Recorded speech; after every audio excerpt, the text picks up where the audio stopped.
Hello, it's Gareth. Welcome along to Somewhere on Earth. It's Tuesday, the 7th of May, 2024. We have voices today from the United States and Nairobi, and listeners all over the world. Our latest analytics tell us that you people are out there in 111 countries and territories, including in Colombo District, in Sao Paulo, in Central Java, and Mexico City. And what's that, 107 other places? Aren't we doing well? Here we go.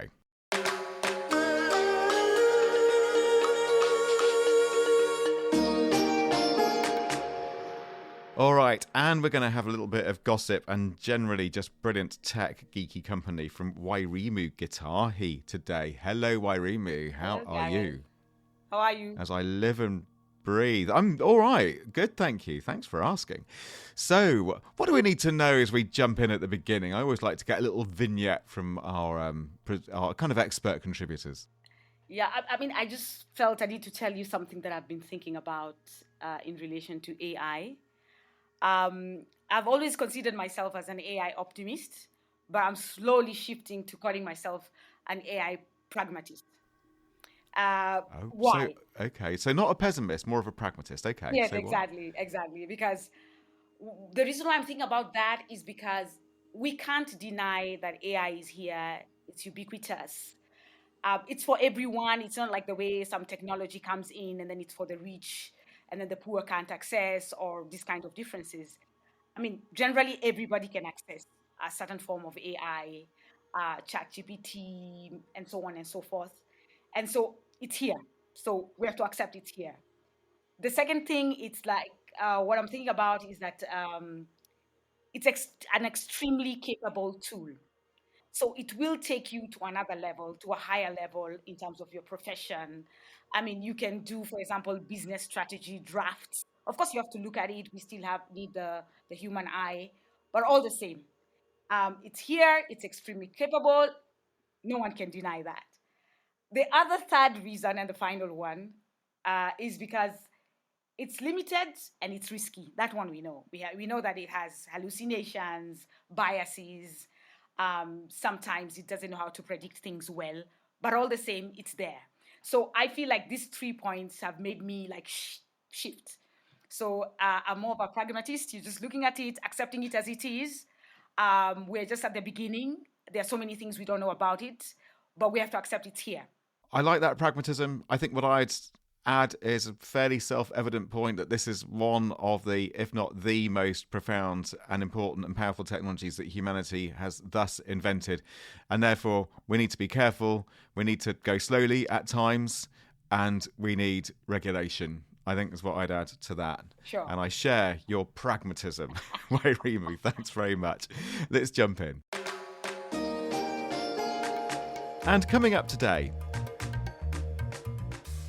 to make a big difference, whether you're a pessimist, whether you're an optimist or a pragmatist, to make a big difference, AI doesn't necessarily have to be big AI. That's one of the messages today as we look at the impact of crop protection technology in sub-Saharan Africa.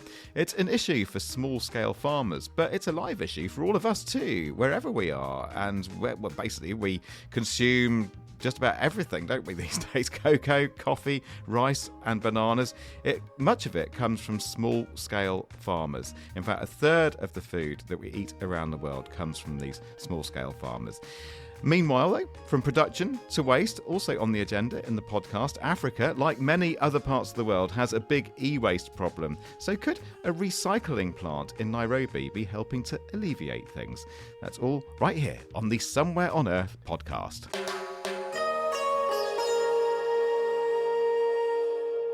Well, let's start with the tool that helps small-scale farmers in sub-Saharan Africa enhance productivity, promote sustainability, and boost the economy in their regions. Yes, of course, we're talking about AI. But this isn't on the grand scale of the massive machine learning that we often talk about. Well, let's find out a little bit more. We're off to Tufts University in the United States, where they've just embarked on a research program on what they call small AI. In other words, applications with disproportionately large positive impacts on specific lives and livelihoods. These are targeted applications using models trained on specialised datasets. We're joined by Bhaskar Chakravorti. He's Dean of Global Business at the Fletcher School at Tufts. And through its Digital Planet Research Initiative, the school has just released a report called Getting Real About AI for the Bottom of the Pyramid, Improving the Economic Outcomes of Smallholder Farmers in Africa. Bhaskar, good to see you again. How's it going? Very good to see you, Gareth. It's going great, and I'm really looking forward to our conversation and glad to be back on the program. Marvellous. So the report describes itself as a roadmap for harnessing the potential of AI-enabled crop protection technology to enhance yields and deliver dividends at scale to rural communities across the continent. So there we are. That sets it up pretty well. Tell us a little bit more about this roadmap then, Bhaskar. Yeah, so this roadmap, Gareth, was inspired by what we are seeing as a race, and the race is a global one, but much of it is being run by huge, gigantic participants within the United States, trying to get bigger AI models in front of everybody, users in companies, users at home, and these gigantic machine learning models, AI models, gobble up all the data that's available on the internet and beyond. And so everything is geared towards largeness. And these models are meant to, accomplish all kinds of things, from writing text to writing code to producing amazing, dazzling graphics and doing all kinds of wonderful things.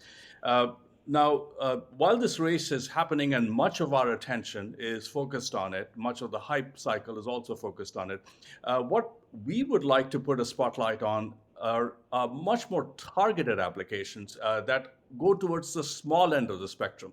So as you mentioned, models that are trained on very specialized data sets, and these data sets and these models are oriented towards solving for a very specific problem, and particularly problems that involve getting critical pieces of knowledge to communities, to sectors that are starved of knowledge. And if you can inject even a small amount of knowledge into this sector or this community, you can make a huge impact to people's lives and livelihoods. So our first experiment was in smallholder farming in the developing world, and specifically in sub-Saharan Africa. And we wanted to see how much of an impact we could have by injecting a tiny bit of what we call small AI into the farming community, and getting a sense of the economic impact on farmers, the impact on the society, impact on specific parts of the population, women and children, and so on. So my colleague, Dr. Abidemi Adisa, helped lead this research in trying to evaluate the impact of small AI. That leads in very nicely to where I want to go next, because indeed Dr. Abidemi Adisa is with us. As you say, Bhaskar, she's lead author of this report. And you focus, there's loads of different technologies you could focus in on, but specifically you're looking at AI-enabled crop protection technology, aren't you? So Abidemi, why is that? Yes. So one of the things that, first of all, good to be on the program. I'm honored to be here. One of the things that I found during this study and over my years of experience in agriculture is one of the challenges that agriculture faces actually crop loss due to pests. Globally, you have about 40% crop loss to pests alone. And then in Africa, is about actually half of the production goes to waste. So due to pest infestation and all that. So it was for us, it was like a good place to start looking at how the farmers, which are resource constraints, they have limited access to finance and all that, could easily increase their productivity by not necessarily spending additional money. So what we looked at is an AI application that they can use based on the resources that is already available with them, which in this case is just a smartphone. So any farmer that has a smartphone or a feature phone that has a camera can actually adopt this technology and make use of the technology to improve their productivity. Would these be apps effectively, like AI-driven apps on the phone to tell them, for instance, when is a good time to use fertilizer, or is it about certain kind of herbicides or pesticides? And just trying to get an idea practically about the technology that the farmers, the smallholders, have in their hands, driven by AI. What's it actually helping them do? So the way that the technology that we evaluated works is that the farmer can just take pictures of what their crops look like on the farm, and then the application helps them diagnose if they have a infection, or if they have nutritional deficiency on some parts of their farm, and they would be able to also give them recommendations of what to do, the type of pesticide or fertilizer they need to apply. And the good thing about this application is that it's helped them identify the diseases before it is visible to the physical eye. So it's a way of mitigating the loss before it actually becomes a full blown infestation. Yeah. Okay. So Wairimu is also in this conversation with us, of course. So Wairimu, I mean, just getting an idea of why this matters and the extent to which it does. There are some striking statistics in this report. For instance, 32% of global food, this is food grown globally, is grown by smallholder farmers. So it really matters, doesn't it? Getting some appropriate technology and some help into the hands of these people. For sure, it's very, very important, because we also know that about 60 to 7% of farmers, I mean, that the agricultural sector employs 60 to 70% of people in the continent. And to the back of that, I like the fact that we're talking here about smallholder farmers, who are the most vulnerable among farmers and also generally. And to that, I have a question for you, Dr. Abidemi. One of the entry for you to be able to use this technology in your phone, you mentioned you need a smartphone or a feature phone. We know very well that this being a vulnerable part of the population, getting a smartphone can be very difficult. It's true that now smartphones in a continent are much cheaper, less than $100, but it still remains a challenge for many, many people, for sure, including smallholder farmers. So doesn't this how are you planning to overcome this entry barrier and be much more inclusive? So one of the recommendations that we made is is for the government or to find a way of subsidizing or providing like a cooperative um, fund where farmers can actually have access to a loan, a small scale loan that they can adopt, take a loan out and probably purchase a smartphone. But for the analysis of this report, we actually focused on the available resources on ground. So if you look at the first scenario of the report, it was based on the rural adoption of smartphones and the use of digital payments. So what we did was we assumed that any farmer or rural dweller that is able to make a digital payment has enough digital literacy to be able to adopt the technology. And then if they can make digital payment on their phone, it's almost as good as they would have a camera which would be useful for this technology. So we are aware of the situation, but that's why we provided some policy recommendations based on those kind of challenges that the farmers will face.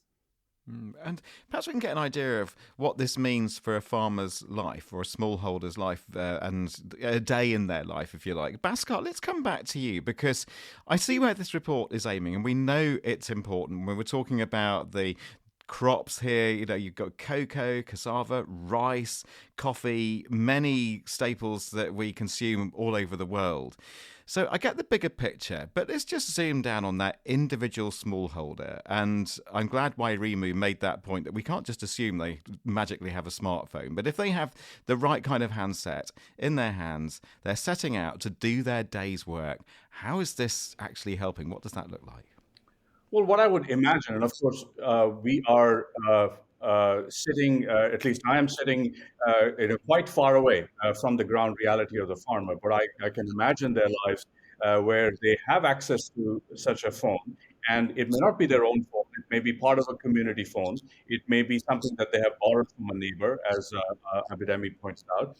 And they realize that their crops are vulnerable, and they've seen this, many, many seasons in the past. So they are made aware of the possibility of uploading this picture onto a relatively simple website, and then they go about their chores on the farm and everything else that they do, and they very quickly get a recommendation in terms of first a diagnosis of what is the pest that is affecting their crops and what kind of actions they may need to take. Now, this recommendation could come in the form of a text message, or it could come in their own language and delivered by audio, because for many of the farmers, this it may be very difficult for them to read the prescriptive aspect of this analysis. So it needs to come to them in a language that they can understand and that they can hear.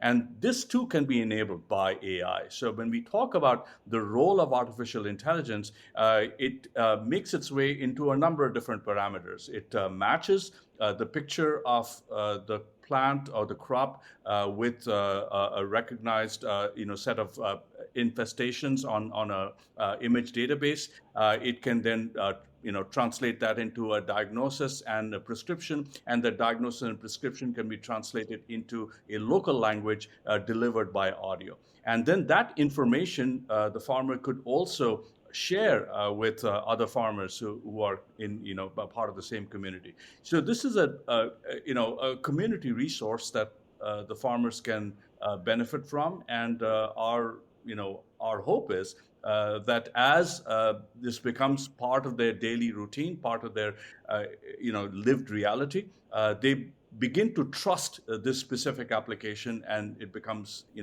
a regular part of farming practice.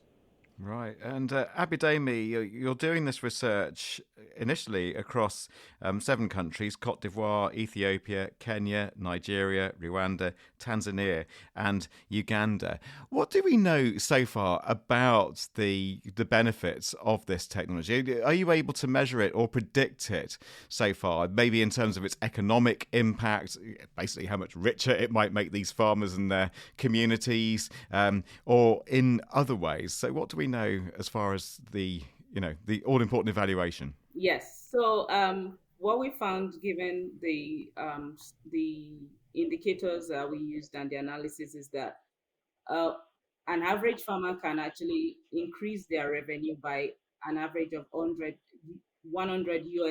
per planting season. Now, the reason I included the planting season is some crops can have multiple planting seasons. For instance, maize planting to maturity is about 120 days. So you can have like 2-3 planting seasons of maize in a year. And to someone in the West, it might look like, oh, that's insignificant. $100 to a farmer might be insignificant. But to a farmer in Africa, where the school fees of one of the children is probably $50 per year, that's a lot of money. And we actually estimated the number of children that could sponsor for 1 year, which is about 8.9 million children can have an additional 1-year education if this technology is adopted and used appropriately. And then we estimated the number of farmers that could benefit across the 7 countries to about 14 million farmers in the first scenario. In the third scenario. So those are the kind of projections. Overall, we expect that the 7 countries can have an additional $6.1 billion in additional revenue just by adopting this technology. So it has like a huge impact both on the individual farmers, right, the economy at large, yeah. Then it flows down and the economy. Okay, and helping access to education, which itself has its own kind of flywheel of ongoing economic benefits. Wairimo, just perhaps a final or semi-final thought from you on all this. Yeah, I'm quite excited about this AI tool. You mentioned some things that I think are very key about, making it much more inclusive, I mean, the issue of language, I think, is great because it's usually a big barrier. The issue of phones, and the issue. But I wanted to ask something about still on that line of inclusivity. There's still a big problem about internet connectivity in Africa, particularly in the rural areas. There's also the issue of gender. Women don't have as much access to phones, to the internet. And I just want to hear what you plan to do about this or what you recommend in the report.